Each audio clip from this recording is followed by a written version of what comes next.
O Goberno municipal comprometeuse esta mañá a destapar o treito urbano do Río dos Gafos ao seu paso por Campolongo, pero para facelo será necesaria a elaboración dun informe de viabilidade de actuación, dunha memoria económica e dun proxecto de rehabilitación integral. Coa idea de darlle coherencia tanto ao que se vai destapar como ás zonas que xa se recuperaron hai uns anos e darlle un tratamento integral, uniforme, coherente e que permita tamén esas zonas xa recuperadas anteriormente, poñelas en valor, melloralas e rehabilitalas, non? Esta noticia foi anunciada tras a reunión que mantivo o Goberno municipal cos representantes da asociación Vai polo Río, un colectivo que leva anos pedindo a recuperación total do Río dos Gafos. Nos incidimos sempre, no saneamento total do río, que decimos, un río antropizado como é o Gafos, hai vivendas preto, hai canles de pluviales que a veces se mesturan con fecales, non debería ser así,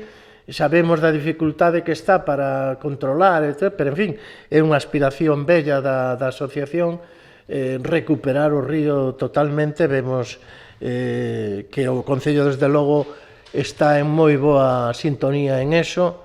A pesares de que existe unha achega de máis de 600.000 euros dos fondos europeos DUSI para a regeneración de marxes fluviais, o Goberno municipal incidiu esta mañá na importancia de que todas as administracións se impliquen neste proxecto para garantir o destape e o saneamento de todo o río. É unha obra que, cando teñamos a memoria, en fin, non vai ser abarcable ao 100% polo Concello, por eso haberá que dividila en tramos e, aínda así, a vontade é implicar a outras administracións no seu financiamento e poder optar a fondos tamén en concorrencia competitiva que podan vir desde Europa hasta a Xunta, hasta a administración que podamos pensar para poder cofinanciar esas obras. En canto aos prazos para facer que este destape sexa unha realidade, o Goberno municipal asegurou hoxe que a súa vontade é conseguilo antes do final do mandato.